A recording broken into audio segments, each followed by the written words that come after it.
পয়গম্বরদেরকে দিয়ে তাওহীদের ইলান করেছেন, যে এক আল্লাহর তাওহীদের ইলান করেছেন। এই এক আল্লাহ পর্যন্ত পৌঁছার জন্য তাওহীদের পরে ঈমানের পরে নবীরা যেই জিনিস নিয়ে এসেছেন তার নাম হলো ইলমে দ্বীন।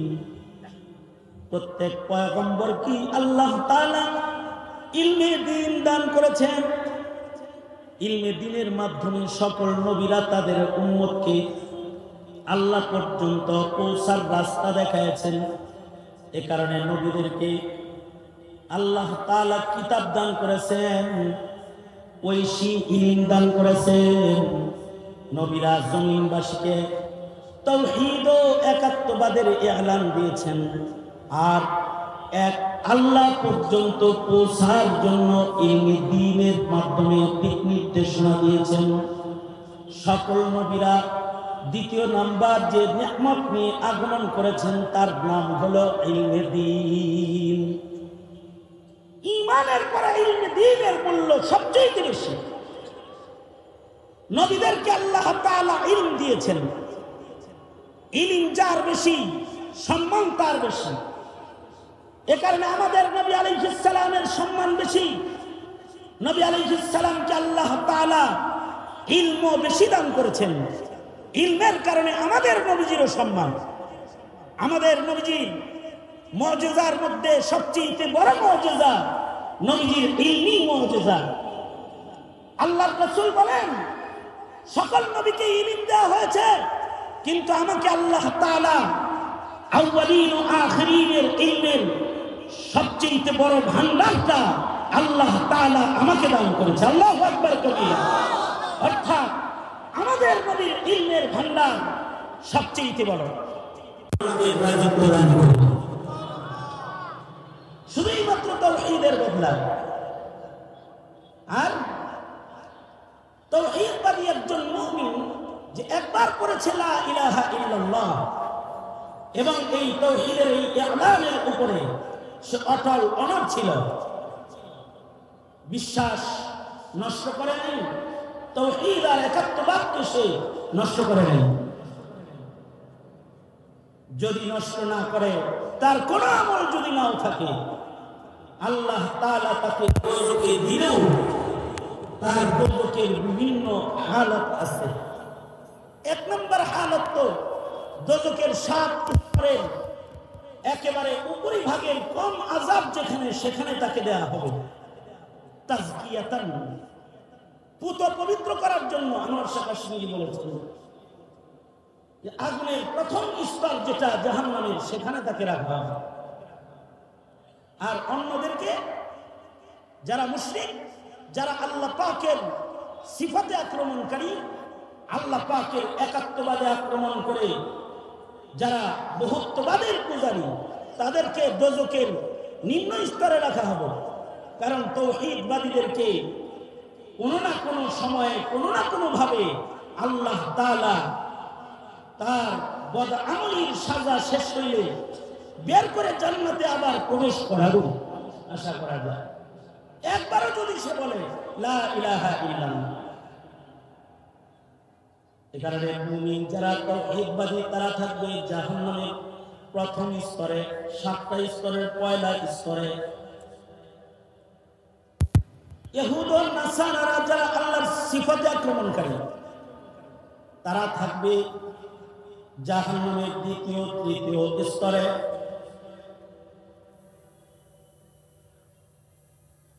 ইহুদ নাসারারা থাকবে জাহান্নামের 3 নম্বর স্তরে। সাবিঈ তারা থাকবে 4র্থ স্তরে। মাজুস যারা, মাজুসি অগ্নি পূজক যারা, তারা থাকবে 5ম স্তরে। কারণ মাজুসিরা সাবিঈর চাইতে নিকৃষ্ট আকীদাতান ওয়া আমালান। আকীদার দিক দিয়েও তারা নিকৃষ্ট, আমলি ভাবেও তারা নিকৃষ্ট, আমালান তারা এতই নিকৃষ্ট। ইহুদ নাসারাও সাবিঈর চাইতে বেশি নিকৃষ্ট তারা, যে তারা মা আর সন্তানের বিবাহকে সাবেক করে। তাদের একটা বিশ্বাস হলো, তাদের একটা আমল হইল, স্বামী স্ত্রী বিয়ে করছে, বিয়ের পরে যদি পয়লা বাচ্চা ছেলে হয় তাহলে এই জামাইয়ের বউ হারায়া যায়। তার মানে তাদের আকীদা হলো এই বিবির জন্য আল্লাহ নতুন স্বামী পাঠাইছে যার সাথে তার বিয়ে হবে।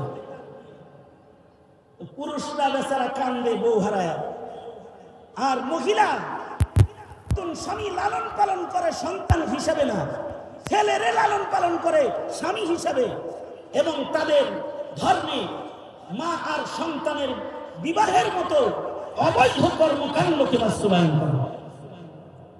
যেহেতু আকীদাতান ওয়া আমালান তারা ইহুদ নাসারা ও সাবিঈর চাইতেও নিকৃষ্ট, এ কারণে তাদেরকে দোজখের পঞ্চম স্তরে রাখা হবে। ষষ্ঠ স্তরে যাদেরকে রাখা হবে তারা হলো মুশরিকিন, যারা বহুত্ববাদের পূজারী, এক আল্লাহ না ৩৩ কোটি দেবতার পূজা করছে, বহুত্ববাদের পূজা করেছে। আল্লাহ একজন না, বহু পূজা, বহু রব বানায় বহুত্ববাদকে যারা লালন করেছে তারা মুশরিকিনদের ভেতরে সবচেয়ে বেশি নিকৃষ্ট। তাদেরকে জাহান্নামের ষষ্ঠ স্তরে রাখা হবে। আর সপ্তম স্তর যেটা, সেখানে থাকবে হলো যারা মুখে একাত্মবাদের এলান করেছে, একাত্মবাদীদের সাথে তারা মসজিদে নামাজ পড়েছে, কিন্তু ইহুদ নাসারা সাবেঈ মাজুসি মুশরিকিনদের সাথে তারা সম্পর্ক রেখেছে। মানুষকে দেখাইছে তাদের আল্লাহর সাথে সম্পর্ক, তারা নামাজ পড়ে, তারা রোজা রাখে, তারা হজ্জে বাইতুল্লাহ করে, কিন্তু এই মুনাফিকের সম্পর্ক হলো মুশরিকিনদের সাথে, মুনাফিকের সম্পর্ক মাজুসিদের সাথে। এমন মুনাফিকের সম্পর্ক ইহুদ নাসারা সাবিঈর সাথে। এ কারণে এরা আকীদাতান তারা এই 6 গ্রুপের চেয়ে আরো বেশি নিকৃষ্ট। তাদের ভেতর একরকম, বাহির আর এক রকম। এ কারণে এদের প্রতি আল্লাহর গুসা সবচেয়ে বেশি। ইন্নাল মুনাফিকিনা ফি দারকিল আসফালি মিনান নার। এ কারণে মুনাফিক যারা, এরা থাকবে দোজখের সর্বনিম্ন স্তর। মুনাফিক হলো মুখে বলে এক আল্লাহর কথা, ভাবে দেখায় এক আল্লাহর গোলামীর চিত্র, কিন্তু হৃদয়ের সম্পর্ক ইহুদের সাথে, নাসারার সাথে, সাবিঈর সাথে, মাজুসির সাথে, মুশরিকের সাথে সম্পর্ক।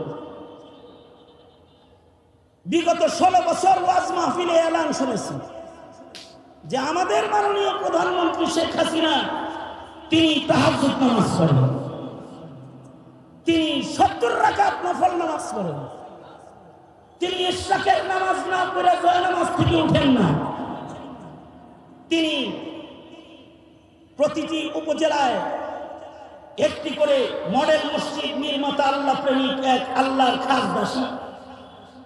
এগুলো হলো ওয়াজ। কিন্তু 5ই আগস্ট আমরা দেখলাম মক্কা মদিনার মুনাফিকদের সম্পর্ক যেমন মসজিদে নববীতে বসে মুশরিকিনে মক্কা ও ইহুদ নাসারাদের সাথে, ঠিক আমরা লক্ষ্য করলাম এই রাবেয়া বসরি তার কর্মীরা যতই এলান করেছে সব মিথ্যা, সম্পর্ক আল্লাহর লগে না, মুশরিক দিল্লির লগে। এ কারণে দুনিয়ার কোথাও জায়গা না পেলেও দিল্লিতে জায়গা পেয়েছে, কোথাও জায়গা পায় নাই, মুশরিকের আঁচলের নিচে জায়গা পেয়েছে, মুদির ঘরে জায়গা পেয়েছে। তাওহীদ ও একাত্মবাদ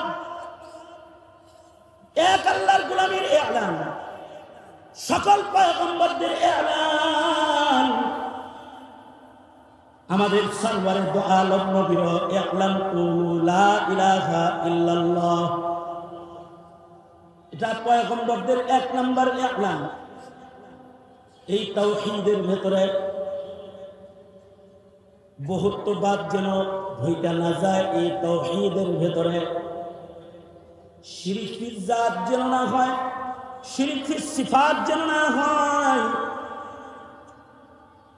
এর ভেতরে যদি চন্দ্র সূর্য পূজা না হয়, আল্লাহর জমিনে আল্লাহর গোলাম যেন আগুনের পূজা না করে। এমনকি আল্লাহর জমিনে আল্লাহর গোলামরা যেন এক আল্লাহর সাথে সম্পর্ক রাখে। এক আল্লাহর একাত্মবাদ যারা মুখে এলান করলো, তারা যেন কেবলমাত্র আল্লাহকে খুশি করে, তারা যেন আর কাউকে খুশি না করে। কারণ মুমিনের আর কাউকে খুশি করার দরকার নাই। তার মুখে যে এক আল্লাহর একাত্মবাদের এলান করেছে, মত পর্যন্ত তার সাধনা হবে সেই মহান মালিককে খুশি করা। এটাই তার এলান। তাওহীদবাদীদের ভেতরে যারা আল্লাহকে খুশি করতে পারবে না, মুখে কালিমা আছে কিন্তু আল্লাহরে খুশি করে নাই। কেউ নিজেকে খুশি করেছে, আল্লাহরে খুশি করে নাই। নিজে নিজে হ্যাপি, সেও তাওহীদ তার ঠিক থাকলেও জাহান্নামের আগুনে নিক্ষিপ্ত হবে। কেউ মুখে বলেছে লা ইলাহা ইল্লাল্লাহ, পরিবারকে খুশি করেছে, আল্লাহকে খুশি করে নাই। সন্তানের খেদমত করছে, বাড়ি গাড়ি করে দিয়েছে, বিবির চাহিদা পূরণ করেছে, তারা সবাই তার উপরে খুশি, কিন্তু আল্লাহ নারাজ। শুধু তাওহীদ দিয়ে ডিরেক্ট জান্নাতে যেতে পারবে না, দোজখের আগুনে তাকে নিক্ষিপ্ত হতে হবে। কিন্তু যদি এই তাওহীদবাদী কোন কারণে তার আকীদা বরবাদ করে, সে ইহুদিয়াত, নাসরানিয়াত, মাজুসিয়াত, সাবিইয়াত অথবা মুনাফিকি যদি তার ভেতরে জায়গা পায়, তাহলে সে তাজকিয়াতান দোজখী না, সে আবাদুল আবাদের জন্য সে দোজখে জাহান্নামের মধ্যে নিক্ষিপ্ত হয়ে। এ কারণে মিল্লাতের একটি ইমানদারের ইমানের ভেতরে যেন ইহুদিয়াত, নাসরানিয়াত, মাজুসিয়াত, সাবিইয়াত ও মুনাফিকি যেন তার ভেতরে জায়গা না পায়, এইটা লক্ষ্য রাখা উম্মতের মুসলমানদের এই সাইড পাহারা দেওয়া একে অপরের জিম্মাদারি। একে অপরের জন্য মিরআতুল মুমিন। যদি দেখে কোনো ত্রুটি আসতেছে, সে সংশোধন করবে। হ্যাঁ, আমল যদি কারোর নষ্ট থাকেও, কিন্তু তাওহীদ যদি হিফাজত করে যায়, তাইলে আল্লাহ তাআলা বাহানা করে করে তাকে দোজখ থেকে বের করবে। আল্লাহর রাসূল বলেন, জাহান্নামের শাস্তি যখন মুমিনের উপরে হবে, মুমিনদের আওয়াজ পেয়েও কিছু মুমিনকে আল্লাহ ডেকে আনবে। এক হাদিসে আছে, 2 মুমিনের চেঁচামেচি শুনে আল্লাহ তাআলা 2 মুমিনকে ডেকে আনবে, দোজখ থেকে বের করে আনবে। বের করে ধমকি দিয়ে বলবে, দোজখে আসছ তাও চেঁচামেচি করস, চুপচাপ থাকতে পারস না, যা। আবার দোজখে পাঠায় দিবে। দোজখে যে যাইতে বলবে, এই সময় আবতাগু ইলাইহিল ওয়াসিলা, আল্লাহ যে ওসিলা খুঁজতে বলছিল, এই ওসিলা এবার আল্লাহ নিজে খুঁজে বের করবে বান্দাকে জান্নাতে দেওয়ার জন্য। 2 জন জাহান্নামের আগুনের দিকে যাইতে থাকবে, এর একজন আল্লাহর দিকে ফিরা ফিরা যাবে, আর দোজখের দিকে যাবে। আল্লাহ তাআলার দিকে বলবে, কিরে বান্দা, দোজখে যাইতে বললাম, ফিরা ফিরা চাস কেন? বান্দা বলবে, আল্লাহ, আলেমদের মুখে শুনছি আপনি মহান দয়ালু, দোজখে যাই কিন্তু আপনার দয়া পাওয়ার আশায় ফিরা ফিরা চাই। আল্লাহ বলবেন আমার রহমতের উপরে তোর ঈমান আছে দেখা যায়, যা তোকে আমার রহমত দিয়ে দিলাম। বাহানা করে তাকে দোজখ থেকে বের করে এনে এবার জান্নাতে দিয়ে দিবে। আরেকজন রেজে বাইর করছি, এর দোজখে যাইতে বলছে, সে দোজখের দিকে যাবে, পিছনে তাকাবে না। মহান আল্লাহ তাকে পেছন থেকে ডেকে বলবে, বান্দা আমার দিকে চাস না কেন? তোর পাশেরটা আমার দিকে তাকায় রহমত পাইল, তোর বুঝি আমার রহমতের উপরে ঈমান নাই? কেন পেছনের দিকে একটু তাকাছো না?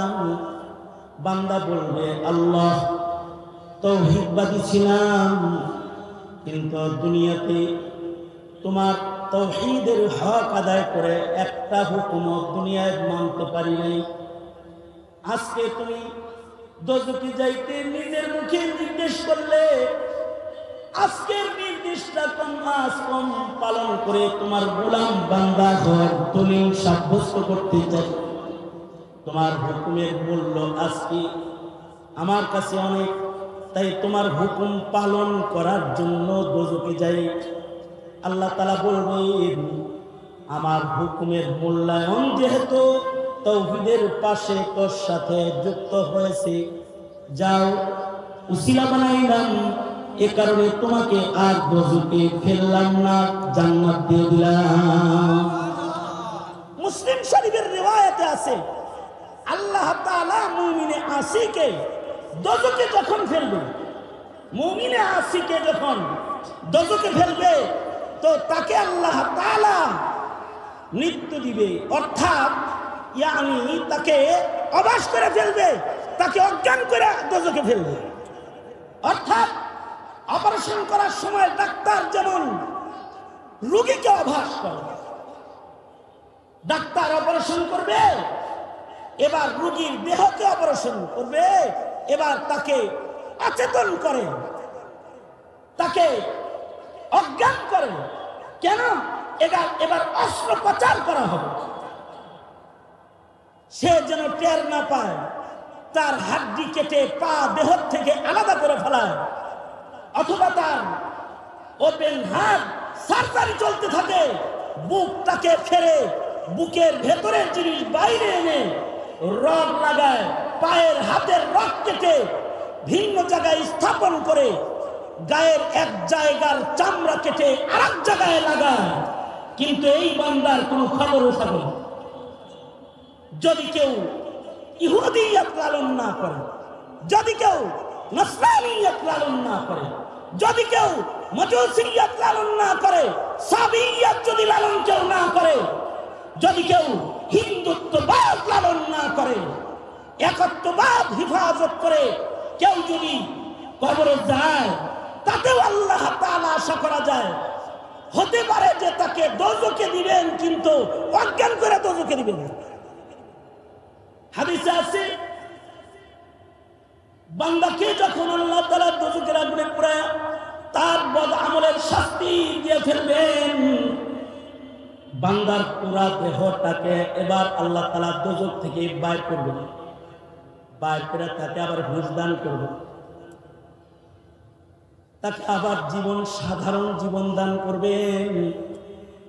বান্দাটা যখন হুঁশ আসবে, দেখবে তার উপর দিয়ে জাহান্নামের আযাবের কিয়ামত হয়ে গেছে,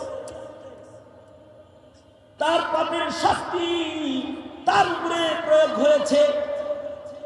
আল্লাহ তাআলা এবার বান্দাকে নহরে হায়াতের পানি দিয়ে গোসল দিবেন। নহরে হায়াতের পানি দিয়ে গোসল দিয়ে দিলে তার গায়ের কালো চামড়াগুলো আবার শুভ্র সাদা বর্ণের জান্নাতি রং তার ভেতরে আসবে। জান্নাতি রঙের নওজোয়ান যুবক যুবতীর আকৃতি তার হবে। আল্লাহ তাআলা এবার বলবেন, গুনাহ করছিলি দেখা তাই একটু তাজকিয়াতান দোজখে রাখলাম, তো তাওহীদ ঠিক রেখেছি, একাত্মবাদ নষ্ট করিস নাই, এ কারণে আমি আমার বন্ধু বানায় তোকে জান্নাত দিলাম। এ কারণে দাওয়াত ও তাবলীগ, উলামায়ে কেরামের নসিহত এই নসিহতের এক নাম্বার যে জায়গাটা থাকে সেটা হলো জাতির ঈমান বাঁচাও, জাতির তাওহীদ বাঁচাও, জাতির রিসালাত বাঁচাও। এ কারণে উলামায়ে কেরাম তাওহীদের কথা কয়, উলামায়ে কেরাম রিসালাতের কথা কয়, উলামায়ে কেরাম নিশ্চিত চিরস্থায়ী দোজখী থেকে মানুষদেরকে বাঁচাইবার জন্য উলামা মুবাল্লিগিনরা জাতির কাছে ঈমানের আওয়াজ জাতির কানে কানে দিয়ে বেড়ায়। এইটা যাদের ভালো লাগে নাই, তারা দাওয়াত ও তাবলীগের ঈমানি কাজকে দুই টুকরা করেছে, তাদের নাম আওয়ামী লীগ। এইটা যাদের ভালো লাগে না, তারা এই তাওহীদের কথা আর রিসালাতের কথা উম্মতের যে উলামায়ে কেরাম বলে তাদেরকে জেল, জুলুম, হত্যা, তাদেরকে শহীদ করে তাদের জবান বন্ধ করার চেষ্টা করেছে, তার নাম আওয়ামী লীগ। জাতির উলামায়ে কেরাম যারা জাতির কাছে তাওহীদকে তুলে ধরে, যারা জাতির কাছে রিসালাতকে সুস্পষ্ট করে, যারা জাতির ঈমানটাকে কবরে নেওয়ার রাস্তা দেখায়, তাদেরকে পাখির মতো গুলি করে হত্যা করেছে। শাপলা চত্বরে উলামায়ে কেরাম একত্রিত হয়েছিল ঈমানের দাবি নিয়ে, ঈমান রক্ষার দাবি নিয়ে। 13 দফার প্রত্যেকটি দফার সম্পর্ক এই মিল্লাতের ঈমানের সাথে, ঠিক কিনা যারা আওয়াজ করে বলে, এই জাতির ঈমানের সাথে 13 দফার সম্পর্ক। এই 13 দফা নিয়ে যারা শাপলা চত্বরে গিয়েছিল তাদেরকে রাতের অন্ধকারে বিদ্যুতের আলো বন্ধ করে তাদেরকে গুলি করে শহীদ করেছে। মাসুম মাসুম তাওহীদ লালনকারী নায়েবে নবী উলামা তোলাবা তাদের রক্ত দিয়ে শাপলা রাজপথকে রঙিন করেছে। ভোরের সূর্য উদয় হওয়ার আগে তারা আবার রাতের অন্ধকারে এই তাওহীদ প্রতিষ্ঠাকারী নায়েবে নবী যারা নবীর মিশন নিয়ে শাপলা চত্বরে একত্রিত হয়েছিল, খতমে নবুয়ত রক্ষার আন্দোলন নিয়ে, নাস্তিক মুরতাদের বিচার এই জমিনে কায়েম করার আন্দোলনে যারা একত্রিত হয়েছিল, তাদের রক্তকে রাতের অন্ধকারে ধুয়ে জগৎবাসীকে ধোঁকা দিয়ে আলেমদেরকেই অপরাধী করে তাদের বিরুদ্ধে মামলা ও জেলকে যারা আবার পুনরায় স্থাপন করেছে, তার নাম হলো আওয়ামী লীগ। আর মোদী বিরোধী আন্দোলনে মোদী আসতে পারবে না। কসাই মোদী, মুশরিক মোদী, কসাই মোদী যে আমার ভাই মুসলমানদের রক্ত নিয়ে খেলা করে হিন্দুস্তানের মাটিতে, তাকে বাংলাদেশে আসতে দেওয়া হবে না আন্দোলনে। উলামায়ে কেরাম কথা বলার কারণে, হিন্দুত্ববাদ প্রতিষ্ঠায় বাধা দেওয়ার কারণে এদেশের আলেমদেরকে জেলখানায় দেওয়া হয়েছে। শাপলার মামলাকে যুক্ত করে এক একজন আলেমের গলায় 25, 30, 40, 60টা করে মামলা দিয়ে বছরের পর বছর যারা নায়েবে নবী নির্যাতন করেছে। শেখুল হাদিস ইবনে শেখুল হাদিস মামুনুল হকের গলায় জেনার তকমা লাগাইবার চেষ্টা করেছে। এদেশের আলেমদেরকে খুনি বানাইবার চেষ্টা করেছে।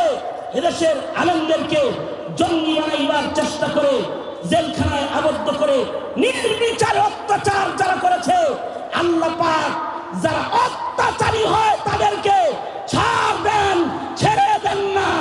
আল্লাহ তাআলা আল্লাহর জমিনের উপর দিয়ে হেঁটে যেতে দেন নাই, মোদীর কোলে উড়ে যেতে হয়েছে, উড়ে যেতে হয়েছে।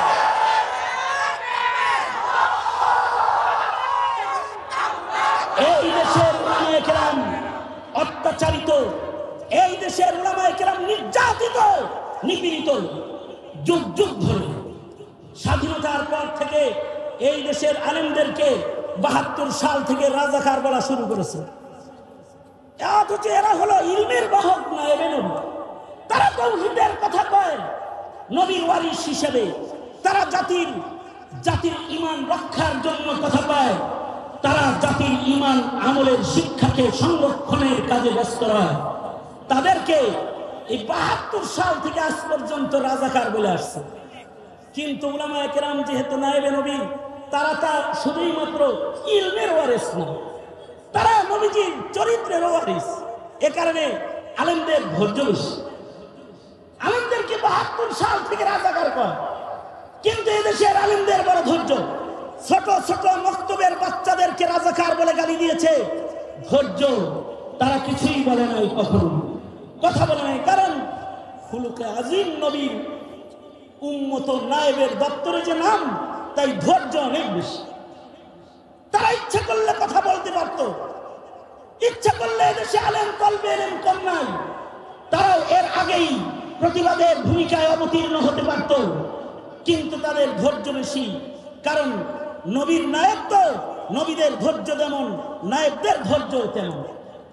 আমাদের নবী আলাইহিস সালাতু ওয়াস সালামের ধৈর্য পড়লে বিস্ময়ে হতবাক হতে হয় যে আল্লাহর রাসূল ওনার নামের কাছে, নামের শেষে রাসূলুল্লাহ কেটে দেন নির্যাতন কইরা, আল্লাহর রাসূল তাও কাইটা দেন।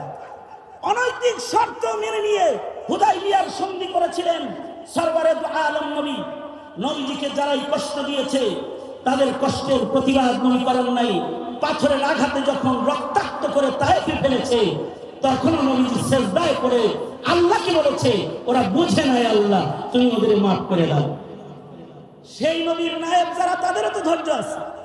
সেই নবীর নায়েব ছিলেন ইমামে আজম আবু হানিফা রাহমাতুল্লাহ আলাইহি। ইমামুদ দুনিয়া, ইমামে আজম আবু হানিফা রাহমাতুল্লাহ আলাইহি, যার ইমামতের মসনদে যখন তাকে বসা দেখা যায়, পৃথিবীর সকল ইমামের মসনদকে তখন বাচ্চা ইমামদের কাচ্চা কাচ্চা মক্তবের মতো মনে হয়। এত বড় ইমাম ইমামে আজম আবু হানিফা রাহমাতুল্লাহ আলাইহি। এই ইমামে আজম আবু হানিফা রাহমাতুল্লাহ আলাইহি এত বড় শখসিয়াত, কিন্তু ধৈর্যের পাহাড় ছিল।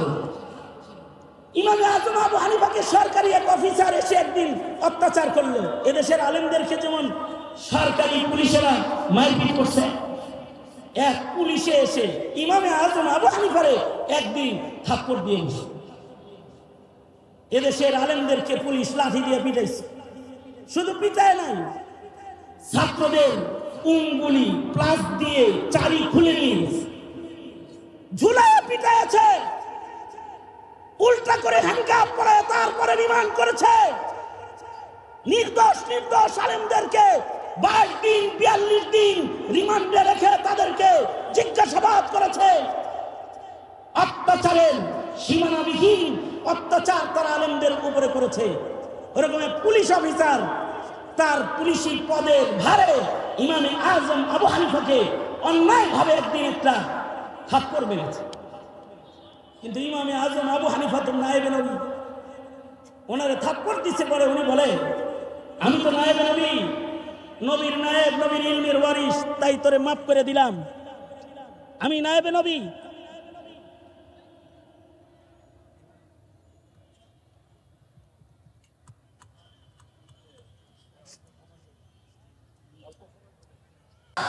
হাত উপরে তুলেন,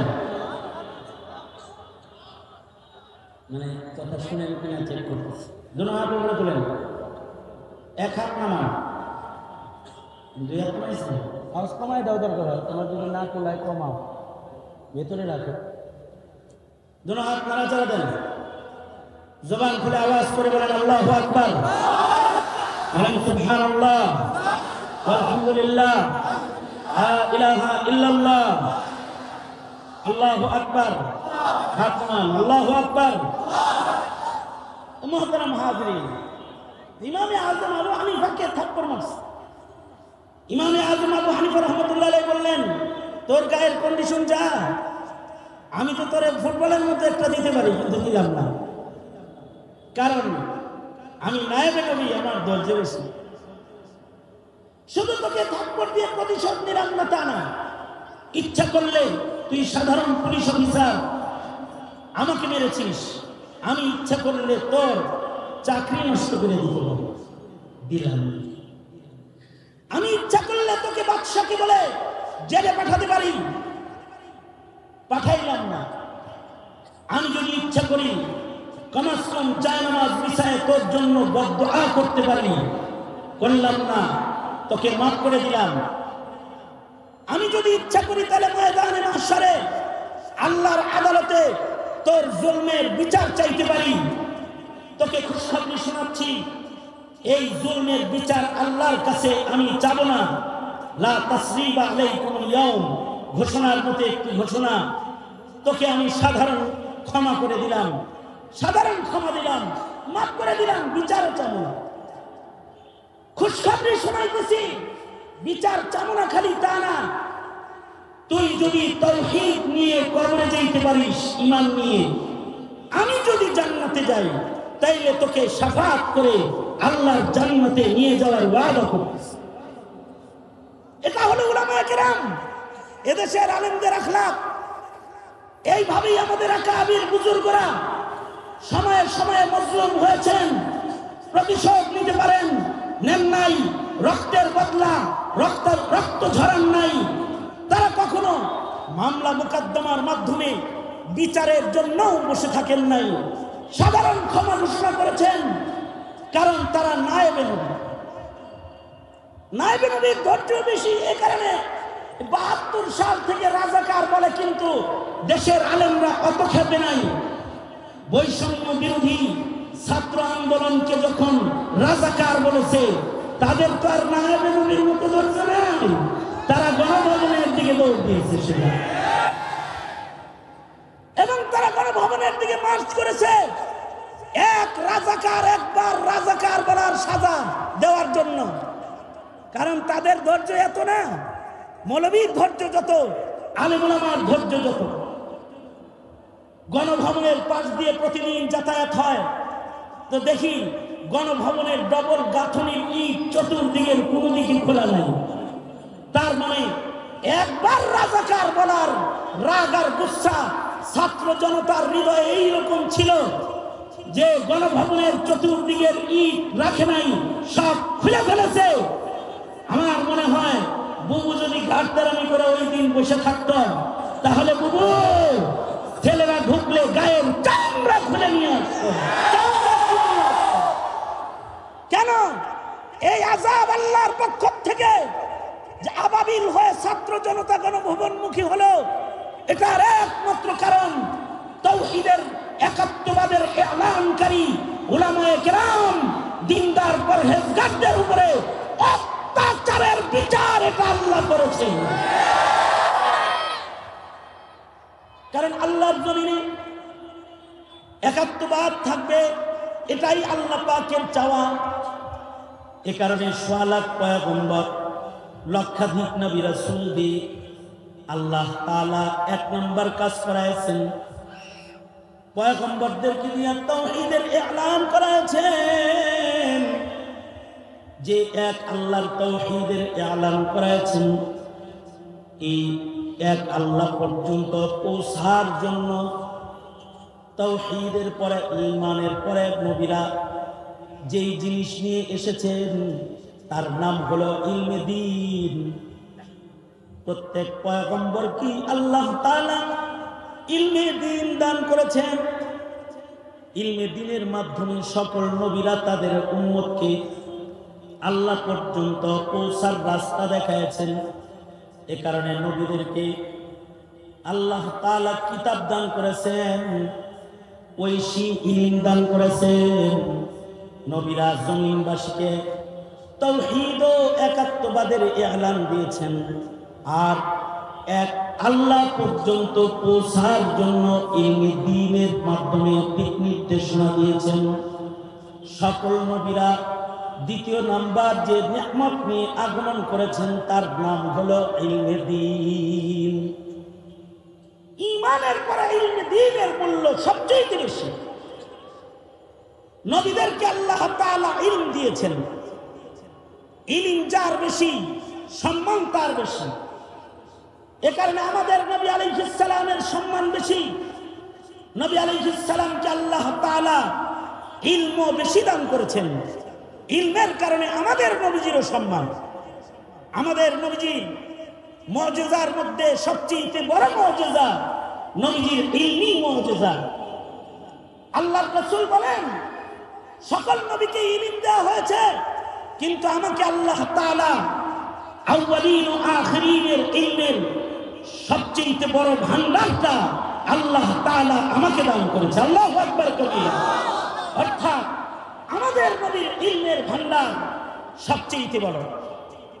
কিয়ামত পর্যন্ত নবীর উম্মতকে নবী ইলম দিয়ে গেছেন, যেই মহা ভান্ডার নবীজি আল্লাহর কাছ থেকে পেয়েছেন। আল্লাহর রাসূল বলেন, উতীতু ইলমাল আউয়ালিন ওয়াল আখিরিন, আউয়ালিন ও আখিরিনের সবচেয়ে সকল ইলম আল্লাহ তাআলা আমাকে দান করেছে, নবীকে দান করেছে। আল্লাহর রাসূল সাল্লাল্লাহু আলাইহি ওয়াসাল্লাম যেহেতু শেষ নবী, আমার নবীর পরে যেহেতু কিয়ামত পর্যন্ত আর কোন নবী নাই, আমার নবীর পরে আর কোন নবী আছে? জোরে আওয়াজ করে বলেন আছে? কেউ যদি বলে নবীর পরে নবী আছে, তাহলে সে কি? জোরে আওয়াজ করে বলেন সে কি? সঙ্গত কারণে কাদিয়ানীকে যারা নবী বলে তারা কি? যারা কাদিয়ানীকে নবী মনে করে তারা কি? শাইখুল ইসলামের সর্বশেষ ফতোয়া ছিল, কাদিয়ানীকে যারা কাফের বলে না তারাও কাফের। কাদিয়ানীকে কেউ কাফের না বললে সেও কাফের। 22 দিন রিমান্ডে আমি ছিলাম। এর ভেতরে একটা প্রশ্ন হলো, হুজুর কাদিয়ানীর কি সত্যি কাফের? এই প্রশ্ন। তার মানে পুলিশের ভেতরে অনেক কাদিয়ানী আছে। কাদিয়ানী পুলিশে বলে কাদিয়ানীরা কি আসলেই কাফের? কেন কাফের কাদিয়ানীরা? কাদিয়ানীরাও তো বিশ্ব নবীর নবী মানে। তা আমি আমার হাউসলা মতে অল্প পরিসরে তাকে কাদিয়ানী কেন কাফের তা বললাম। সে আমার কোনো প্রশ্নের উত্তর দিতে পারে নাই। কিভাবে উত্তর দিব? ওর কাছে তো উত্তর নাই, ও তো পুলিশ অফিসার, ও উত্তর দিবেটা কি? উত্তর নাই। কিন্তু তার সন্দেহ হলো কাদিয়ানী কি আসলেই কাফের? আমাকে তো রিমান্ড করেছে উল্টা হ্যান্ডকাপ লাগায়, তার মানে 2 হাত হলো পিছনে হ্যান্ডকাপ লাগানো, তারপরে রিমান্ড। বেশি কথা তো আর বলা যায় না। যখন বলছে যে কাদিয়ানী কি আসলেই কাফের, তখন আমার মনটা চাইতেছিল হাতটা যদি খোলা থাকতো রে, তোর নাকে একটা বক্সিং দিয়ে তোর বদনা খোলা ফেলাই দিতাম। কিন্তু হাত তো পিছন হ্যান্ডকাপ লাগানো, আর রিমান্ডে তো কিছু বলারও নাই। ওরা বলতে থাকে, গালিগালাজ করতে থাকে। নিজের কানে বর্ণনা শুনেছি, আল্লামা জুনায়েদ আল হাবিব সাহেবের মতো প্রবীণ মানুষকে যেভাবে অকথ্য ভাষায় গালিগালাজ করে রিমান্ডে জিজ্ঞাসাবাদ করেছে বাংলাদেশের পুলিশ, মনে হয় যেন জুনায়েদ আল হাবিব শত শত মানুষকে খুন করছে। এইভাবে জিজ্ঞাসাবাদ, অকথ্য ভাষায় জিজ্ঞাসাবাদ, কিছু তো বলার নাই। কিন্তু মন তখন কথা বলতেছিল। মুখ বলে না, কিন্তু মন বলে। মন তখন বলতেছিল, আমি মনে মনে তখন তার সাথে কথা বলি, কিন্তু মনে মনে বলি, তোর মতো পাধারে যে কে পুলিশ অফিসার বানাইছিল 17 কোটি মুসলমানের দেশ, যেই কথা জানোস না যে কাদিয়ানী কাফের, এতটুকুন জানোস না বেটা, তুই কাদিয়ানী কাফের এটা জানিস না? তোর মতো পুলিশ অফিসারের তো পুলিশের বড় পদ দূরের কথা, এই দেশের কোন মেথর আর সুইপারের সরকারি চাকরির অধিকার তোর নাই। কাদিয়ানী কাফের এটা তুই জানোস না। আমাদের নবী বিশ্ব নবী মুহাম্মদুর রাসূলুল্লাহ সাল্লাল্লাহু আলাইহি ওয়াসাল্লাম শেষ নবী। আমাদের নবীজির পরে কিয়ামত পর্যন্ত আর কোন নবী, জোরে আওয়াজ করে বলেন, আর কোন নবী নাই। দুঃখের বিষয় হলো এই কথাটি আমার মুসলিম সন্তানকে শিখাইবার কোন সিলেবাস ভিত্তিক কোন আয়োজন আমার দেশে নাই। স্কুল কলেজ এই শিক্ষা দেওয়ার মতো কোনো কিছু, নবী শেষ নবী, এটা শিক্ষা দেওয়ার আয়োজন যতটুকু 15 বছর আগে ছিল, সেটাকেও কেটে ছিঁড়ে সরিয়ে দিয়ে হিন্দুত্ববাদ শিখাইতে গোমাতা প্রবেশ করাইছিলেন দিদি, গোমাতা প্রবেশ করাইছেন, ট্রান্সজেন্ডার প্রবেশ করাইছেন। শিক্ষা সিলেবাসকে যৌনতা আর সমকামিতার সুরসুরি দিয়ে ভরে দিয়ে এদেশের মুসলমানদের ঈমান নষ্ট করে দেশটাকে নাস্তিকদের এক মানে আস্তানায় পরিণত করেছে। যে সংসদ থেকে শুরু করে শাহবাগ পর্যন্ত নাস্তিকদের মিছিলে পুলিশ পাহারা দেয়, আর এদেশের আলিম যারা আস্তিকতা শিখায় আর তাওহীদ শিখায় তাদেরকে তাকে গ্রেফতার করে জেলখানায় আটকায় রেখে দেয়। এগুলো হলো একাত্মবাদকে দূর করে বহুত্ববাদের চাষাবাদ বাংলার মাটিতে করার এক চক্রান্তের ডিলারশিপ নিয়ে আওয়ামী লীগ দীর্ঘ 16 বছর কাজ করেছে, যার সুস্পষ্ট প্রমাণ আমরা তাদের শিক্ষা সিলেবাসের পরিবর্তনকরণ, সংবিধান কেটে ভিন্ন ভিন্ন নীতি প্রবেশ করায় একাত্মবাদের নীতিমালাকে সংবিধান থেকে সরিয়ে দেওয়ার চক্রান্ত এবং একাত্মবাদের দাওয়াত দেওয়ালা আলেমদেরকে জঙ্গি বানায় তাদেরকে দমায়ে রেখে তাদের মুখে তালা দিয়ে তারা এদেশে হিন্দুত্ববাদ চাষাবাদের চেষ্টা করেছে। এখন দিল্লিতে বসে বসে মাঝে মাঝেই হুমকি দেয় যে কোনো সময় আয়া পড়তে পারি, যে কোনো সময় আসতে পারি। এই দেশের জনতাও বলে যে দিদি আপনি আইসা করেন, বহু হিসাব নিকাশ বাকি আছে, বিডিআর হত্যার বিচার এখনো হয় নাই, শাপলার রক্তের ট্রাইব্যুনাল গঠন করা হবে, আর বিডিআর হত্যা আর বৈষম্য বিরোধী কচি কচি ছাত্রদেরকে পাখির মতো গুলি করে হত্যা করার ট্রাইব্যুনাল গঠন করে আপনারও বিচারের কাঠগড়ায় দাঁড়াতে হবে। কারণ বিচার তো হতেই হবে, বিচার হতেই হবে। কিন্তু দুঃখের কথা হলো যারা আগে আওয়ামী লীগ করতেন তারা যারা দিল্লি চলে গেছেন, যারা হিন্দুত্ববাদ প্রতিষ্ঠা করতে চেয়েছেন তারা দিল্লি আশ্রয় নিয়েছেন, ভালো কথা, কোনো দুঃখ নাই।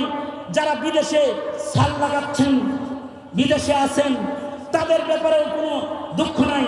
যারা সলম বদলায়া নতুন করে বিএনপির পোশাক করেছেন তাদের ব্যাপারেও কোনো দুঃখ নাই। যারা জামাতে ইসলাম হয়ে গেছেন তাদের ব্যাপারেও দুঃখ তেমন একটা করি না। গোপনে তওবা করে যদি ভালো হন, আল্লাহ যদি ভালো করে তো ভালো কথা, এটাও মেনে নেওয়া যায়।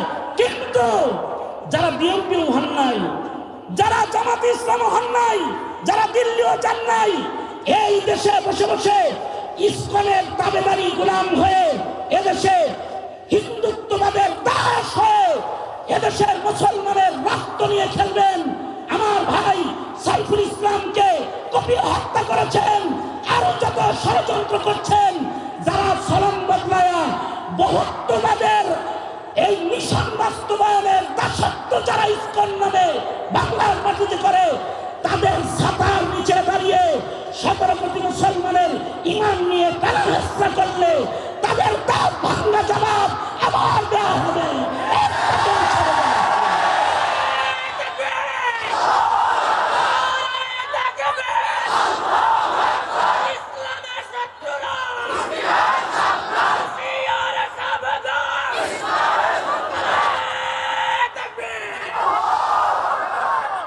এদেশের উলামায়ে কেরাম চায় 17 কোটি মুসলমানের সন্তানরা এক আল্লাহর কাছে পৌঁছে যাক। ঠিক না ঠিক ধরে আওয়াজ করে বলেন। কারণ নবী তো নায়েবে নবী রেখে গেছেন, কিয়ামত পর্যন্ত আর নবী আসবে না, তিনি শেষ নবী। কিয়ামত পর্যন্ত যেহেতু নবী আর আসবে না, পৃথিবীর কোন পয়গম্বরের উম্মতের ভেতরে নায়েবে নবী রাখার জরুরত পড়ে নাই। কিন্তু আমাদের নবীর উম্মতের ভেতরে কিয়ামত পর্যন্ত নায়েবে নবী আল্লাহ তাআলা মনোনীত করবেন। পৃথিবীর কোন পয়গম্বরের রেখে যাওয়া ইলম হিফাজতের দরকার পড়ে নাই। কারণ এক নবী আগমন করেছে, সে নবী চলে গেছে, নতুন পয়গম্বর এসেছে। আমাদের নবীর পরে কিয়ামত পর্যন্ত আর কোন নবী আসবে না।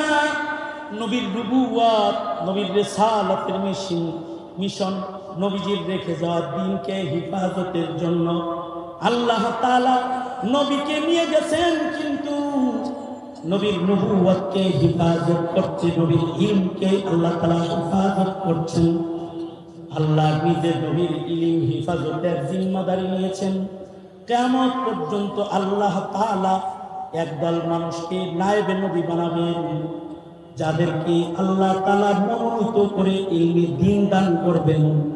মনে রাখতে হবে, নবুয়ত যেমন ইচ্ছা করে কেউ পায় নাই, কিয়ামত পর্যন্ত নায়াবাত, ফাকাহাত, ইলমের ওয়ারাসাত নিজের থেকে ইচ্ছা করে কেউ পাবে না। আল্লাহ যাকে মনোনীত করবেন তাকে আল্লাহ তাআলা শরীয়তের ইলম দান করবেন, যে ইলমের আলোয় নবীর উম্মতরা এক আল্লাহ পর্যন্ত পৌঁছবে। এ কারণে কিয়ামত পর্যন্ত মানুষের জন্য রবের এলান, তোমরা নবী পাবে না, কিন্তু উম্মতের ভিতরে যারা জানে আলেমদেরকে জিজ্ঞাসা চলবে, ফাসআলু আহলাদ যিকর, তোমরা নবী পাবে না, কিন্তু যারা জানে তাদের নেতরানিতে তোমরা রাস্তা চলবে। ওয়াকুলির রহমান ফাসআল বিহি খাবীরা, তোমরা আর নবী পাবে না, কিন্তু নবীর নায়েব উলামায়ে কেরাম যাদের কাছে হালাল আর হারামের জ্ঞান আছে, যাদের কাছে জান্নাতের রাস্তা দোজখের রাস্তার ম্যাপ আছে, যাদের কাছে জান্নাতের নিয়ামত আর দোজখের আযাবের খবর যাদের কাছে আছে, মিজান সিরাত হাসর নাসরের খবর নবীরা যেমন দিত আলেমরা যারা দিবে, এদেরকে কিন্তু তোমরা খাটো মনে করো না। যাদের কাছে ইলম আছে, নবী যেমন আল্লাহর কাছে দামি, নায়েবে নবীরাও আল্লাহর কাছে দামি। কুল হাল ইয়াস্তাবিল্লাযীনা ইয়া'লামুনা ওয়াল্লাযীনা লা ইয়া'লামুন, যাদের ইলম আছে আর যাদের ইলম নাই, এরা দুই দল সমান হতে পারে না। কারণ ইলমের মাধ্যমে জাতির হালাল আর হারামের রাস্তা আলেমরাই কিয়ামত পর্যন্ত দেখাবে। এ কারণে আলেমরাই কোন নেককার ভুল করলে তারও ভুল ধরবে, কোন বদকারে ভুল করলে তাও ভুল ধরবে, কোন সরকার ভুল করলে তারও ভুল ধরবে। তাবলীগ করতে গিয়ে কেউ ভুল করলে আলেমরা ভুল ধরবে, তাদের কাছে ইলম আছে। খানকা করতে গিয়ে কেউ যদি ভুল করে, কোরআন হাদিস না পড়ে, খানকি না চায় খানকা করতে চায়, আলেমরা প্রতিবাদ করবে। কেউ যদি রাজনীতি করতে গিয়ে 17 কোটি মুসলমানের মাটিতে ইহুদি এজেন্ডা, নাসারা এজেন্ডা আর বহুত্ববাদের এজেন্ডা বাস্তবায়ন করতে চায়, সেই সরকারকেও আলেমরাই বৃদ্ধাঙ্গুলি দেখাবে। কারণ নবী আর আসবে না, আলেমরাই কথা বলবে। এ জাতির শ্রেষ্ঠ সন্তান তালেবানে ইলমে নবুওয়াত, ইলমে দ্বীন হাসিল করা দুনিয়ার কোন ভোগ বিলাসিতার জন্য নয়। ইলমে দ্বীন হাসিল করার মাকসাদ হবে জাতির ভুল সংশোধন করা। সেই ভুল কর্নেওয়ালা মসজিদে বসা থাক, সেই ভুল কর্নেওয়ালা খানকায় বসা থাক, সেই ভুল কর্নেওয়ালা সেনাবাহিনীর অফিসার হতে পারে, সেই ভুল কর্নেওয়ালা পুলিশ অফিসার হতে পারে।